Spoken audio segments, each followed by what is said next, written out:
Hi hello ನಮಸ್ತೆ news 18 digital ಕಾಂಟೆಂಟ್ಗೆ ಸ್ವಾಗತ. ನಾನು ಪ್ರಗತಿ ಶೆಟ್ಟಿ. ಬೆಂಗಳೂರು ಸೇರಿ ರಾಜ್ಯಾದ್ಯಂತ ಈಗ ಚಳಿಯ ವಾತಾವರಣ ಮುಂದುವರಿತಾ ಇದೆ. ಸಿಲಿಕಾನ್ ಸಿಟಿ ಅಂತೂ ಥಂಡ ಆಗ್ತಾ ಇದೆ. ಅದರ ಜೊತೆಗೆ ರಾಜ್ಯದ ಹಲವು ಜಿಲ್ಲೆಗಳಲ್ಲಿ ಕೂಡ ಶೀತ ಗಾಳಿಯ ಮುನ್ಸೂಚನೆ ಸಿಕ್ಕಿದೆ. ಹಾಗಾದ್ರೆ ಬೆಂಗಳೂರು ಸೇರಿ ರಾಜ್ಯದ ಹಲವು ಜಿಲ್ಲೆಗಳಲ್ಲಿ ಚಳಿಯ ಪ್ರಮಾಣ ದಿಢೀರ್ ಏರಿಕೆ ಆಗೋದಕ್ಕೆ ಕಾರಣ ಏನು? ಎಷ್ಟು ದಿನಗಳ ಕಾಲ ಈ ರೀತಿಯಾದಂತಹ ವಾತಾವರಣ ಇರುತ್ತೆ? ಈ ಸಂದರ್ಭದಲ್ಲಿ ನಮ್ಮನ್ನ ನಾವು ಯಾವ ರೀತಿಯಾಗಿ ಜಾಗೃತೆಯಿಂದ ನೋಡ್ಕೊಳ್ಬೇಕು? ತಜ್ಞ ವೈದ್ಯರು ಏನ್ ಹೇಳ್ತಾರೆ? ಇದೆಲ್ಲವನ್ನ ಇವತ್ತಿನ ಈ ವಿಡಿಯೋದಲ್ಲಿ ನಾನು ನಿಮ್ಗೆ ಎಕ್ಸ್ಪ್ಲೈನ್ ಮಾಡ್ತಾ ಹೋಗ್ತೀನಿ. ಕೊಪ್ಪಳ ಆಗ್ಲಿ, ಕಲಬುರಗಿ ಆಗ್ಲಿ, ಯಾದಗಿರಿ ಆಗ್ಲಿ, ಬೀದರ್ ಆಗ್ಲಿ, ವಿಜಯಪುರ ಆಗ್ಲಿ, ಈ ಎಲ್ಲ ಜಿಲ್ಲೆಗಳಲ್ಲೂ ಕೂಡ ರಾಜ್ಯದ ಸರಿಸುಮಾರು 9 ಜಿಲ್ಲೆಗಳಿಗೆ ಶೀತಗಾಳಿಯ ಮುನ್ಸೂಚನೆಯನ್ನ ಕೊಡಲಾಗಿದೆ. ಜೊತೆಗೆ ಆರೆಂಜ್ ಅಲರ್ಟ್ ಅನ್ನು ಕೂಡ ಘೋಷಣೆ ಮಾಡಲಾಗಿದೆ. ಅದರ ಜೊತೆಗೆ ಬೆಂಗಳೂರಿನಲ್ಲೂ ಕೂಡ 14.5 ಡಿಗ್ರಿ ಕನಿಷ್ಠ ತಾಪಮಾನ ದಾಖಲಾಗಿರುವಂತಹದ್ದು ಅನೇಕರಲ್ಲಿ ಆತಂಕವನ್ನ ಮೂಡಿಸ್ತಾ ಇದೆ. ಯಾಕಂದ್ರೆ ಇದರ ಪ್ರಮಾಣ ಇನ್ನೂ ಕುಸಿತಾ ಹೋಗುತ್ತೆ ಅನ್ನುವಂಥದ್ದು ಹವಾಮಾನ ಇಲಾಖೆಯ ತಜ್ಞರು ಕೊಟ್ಟಿರುವಂತಹ ಒಂದು ಮುನ್ಸೂಚನೆ.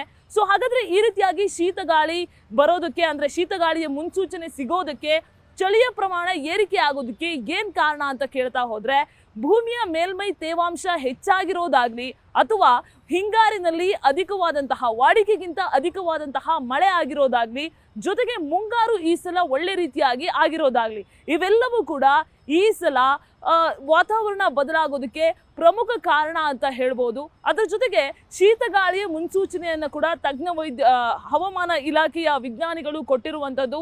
ಸೊ ಶೀತಗಾಳಿ ಬಂದಂತಹ ಸಂದರ್ಭದಲ್ಲಿ ಯಾವ ರೀತಿಯಾಗಿ ದೇಹದಲ್ಲಿ ಬದಲಾವಣೆ ಆಗ್ತಾ ಹೋಗುತ್ತೆ, ನಾವು ಹೇಗೆ ವೈದ್ಯರಿಗೆ ತೋರಿಸ್ಕೊಳ್ಬೇಕು ಅಂತ ಕೇಳಿದ್ರೆ, ನಿಮ್ಮ ದೇಹದಲ್ಲಿ ಏನಾದರೂ ಗುಳ್ಳೆಗಳಾದ್ರೆ, ಅಥವಾ ಸ್ಕಿನ್ ಅಲ್ಲಿ ರೆಡ್ ಆದ್ರೆ, ಅಥವಾ ಒಂದಷ್ಟು ಅಲರ್ಜಿ ತರ ಆದ್ರೆ, ಕೈಯೆಲ್ಲ ಮರಗಟ್ಟುವಿಕೆ ಆದ್ರೆ ತಕ್ಷಣ ಹೋಗಿ ತಜ್ಞ ವೈದ್ಯರನ್ನ ತೋರಿಸ್ಕೊಳ್ಬೇಕು. ಯಾಕಂದ್ರೆ ಮುಂದಿನ ದಿನಗಳಲ್ಲಿ ಈ ಎಲ್ಲ ಲಕ್ಷಣಗಳು ಕೂಡ ದೊಡ್ಡ ರೋಗ ಆಗಿ ಬದಲಾಗುವಂತಹ ಸಾಧ್ಯತೆ ಇರುತ್ತೆ.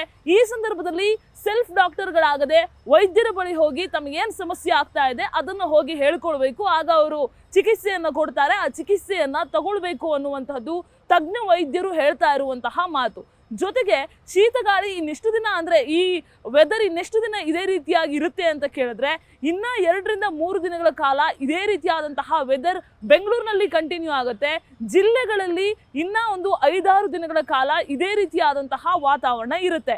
ಈ ಸಂದರ್ಭದಲ್ಲಿ ಎಷ್ಟು ಸಾಧ್ಯ ಆಗುತ್ತೋ ಅಷ್ಟು ನಮ್ಮ ಕೈ ಮತ್ತೆ ಕಾಲು ಬೆರಳುಗಳನ್ನ ಕವರ್ ಆಗಿ, ಅಂದ್ರೆ ಕ್ಲೋಸ್ಡ್ ಆಗಿ ಇಟ್ಕೊಳ್ಬೇಕು. ಅಂದ್ರೆ ಕೈಗೆ ಗ್ಲೌಸ್ ಹಾಕೋದು, ಕಾಲಿಗೆ ಸಾಕ್ಸ್ ಹಾಕೋದು, ಈ ರೀತಿಯಾಗಿ ಬಳಕೆ ಮಾಡಬೇಕು. ಅದರ ಜೊತೆಗೆ ಮಫ್ಲರ್ಗಳ ಬಳಕೆ ಮಾಡಬೇಕು. ಕಿವಿ ಭಾಗವನ್ನ ಕವರ್ ಮಾಡಿ ಇಟ್ಕೊಳ್ಬೇಕು. ಎಷ್ಟು ಸಾಧ್ಯ ಆಗುತ್ತೋ ಅಷ್ಟು ನಾವು ನಮ್ಮ ದೇಹವನ್ನ ಬೆಚ್ಚಗೆ ಇಟ್ಕೊಳ್ಬೇಕು. ಜೊತೆಗೆ ನೀರು ಕುಡಿಯೋದನ್ನ ಮರಿಬಾರ್ದು. ಚಳಿಗಾಲ ಬಂದಾಗ ಏನ್ ಮಾಡ್ಬಿಡ್ತಾರೆ ಅಂತ ಹೇಳಿದ್ರೆ, ನೀರು ಕುಡಿಯೋದೇ ಎಷ್ಟೋ ಜನ ಮರ್ತು ಹೋಗ್ಬಿಡ್ತಾರೆ. ಸೊ ಹಾಗಾಗಿ ಅಗತ್ಯವಾಗಿ ನಮಗೆ ನೀರು ಕುಡಿಬಾರ್ದು ಅಂತ ಅನಿಸಿದ್ರು ಕೂಡ ಈ ಸಂದರ್ಭದಲ್ಲಿ ನಾವು ನೆನಪಿಟ್ಟುಕೊಂಡು ಸ್ವಲ್ಪ ನೀರನ್ನು ಕುಡಿಲೇಬೇಕು ಅನ್ನುವಂಥದ್ದು ವೈದ್ಯರ ಸಲಹೆ. ಸೊ ಚಳಿ ಬಂತು ಅಂತ ಹೇಳಿ ನೀರು ಕುಡಿದೇ ಇರಬಾರ್ದು, ಅದು ನಮ್ಮನ್ನ ಬೇರೆ ರೀತಿಯ ರೋಗಕ್ಕೆ ನಮ್ಮನ್ನ ತಳ್ಳುತ್ತೆ. ಸೊ ಬೆಂಗಳೂರಿನಲ್ಲಿ ಅರ್ಲಿ ಮಾರ್ನಿಂಗ್ ಸಿಕ್ಕಾಪಟ್ಟೆ ಚಳಿ ಇರುತ್ತೆ. ಎಷ್ಟು ಸಾಧ್ಯ ಆಗುತ್ತೋ ಅಷ್ಟು ನಾವು ನಮ್ಮ ದೇಹವನ್ನ ಬೆಚ್ಚಗೆ ಇಟ್ಕೊಳ್ಬೇಕು. ಜೊತೆಗೆ ವೃದ್ಧರಾಗ್ಲಿ ಅಥವಾ ಮಕ್ಕಳಾಗ್ಲಿ, ಇವರೆಲ್ಲರನ್ನೂ ಕೂಡ ಅನಗತ್ಯವಾಗಿ ಅವಶ್ಯಕತೆ ಇಲ್ಲದೆ ಇದ್ರೂ ಕೂಡ ಥಂಡಿ ಗಾಳಿಗೆ ಅವರನ್ನ ಕರ್ಕೊಂಡು ಹೋಗೋದು, ಈ ರೀತಿಯಾದಂತಹ ಚಟುವಟಿಕೆಗಳಲ್ಲಿ ಭಾಗವಹಿಸೋದು, ಈ ರೀತಿಯಾಗಿ ಮಾಡಬಾರ್ದು. ಎಷ್ಟು ಸಾಧ್ಯ ಆಗುತ್ತೋ ಅವರ ಬೆಚ್ಚಗಿನ ದೇಹವನ್ನ ಕಾಪಾಡಿಕೊಳ್ಬೇಕು ಅನ್ನೋದು ವೈದ್ಯರ ಸಲಹೆ. ಸೊ ಶೀತಗಾಳಿ ಅಥವಾ ಈ ರೀತಿಯಾದಂತಹ ಚಳಿಯ ಪ್ರಮಾಣ ಏರಿಕೆ ಆಗೋದಕ್ಕೆ ಏನ್ ಕಾರಣ ಅಂದ್ರೆ, ಭೂಮಿಯ ಮೇಲ್ಮೈಯ ತಂಪು ತೇವಾಂಶ ಏನಿರುತ್ತೆ ಇದೆಲ್ಲವೂ ಕೂಡ ಜಾಸ್ತಿ ಆಗಿರೋದು, ಜೊತೆಗೆ ವಾಡಿಕೆಗಿಂತ ಜಾಸ್ತಿ ಚಳಿಗಾಲ ಬೇಗ ಆರಂಭ ಆಗಿರೋದು, ಇವೆಲ್ಲವೂ ಕೂಡ ಕಾರಣ ಆಗಿದೆ. ಸೊ ಮುಂದಿನ ದಿನಗಳಲ್ಲಿ ಇನ್ನ ಚಳಿಯ ಪ್ರಮಾಣ ಏರಿಕೆ ಆಗ್ತಾ ಹೋಗುತ್ತೆ. ಆದಷ್ಟು ನಿಮ್ಮ ಆರೋಗ್ಯವನ್ನ ಅತ್ಯಂತ ಜಾಗೃತೆಯಿಂದ ಕಾಪಾಡಿಕೊಳ್ಳೋದು ಈ ಸಂದರ್ಭದಲ್ಲಿ ಅತಿ ಅವಶ್ಯವಾಗಿರುತ್ತೆ.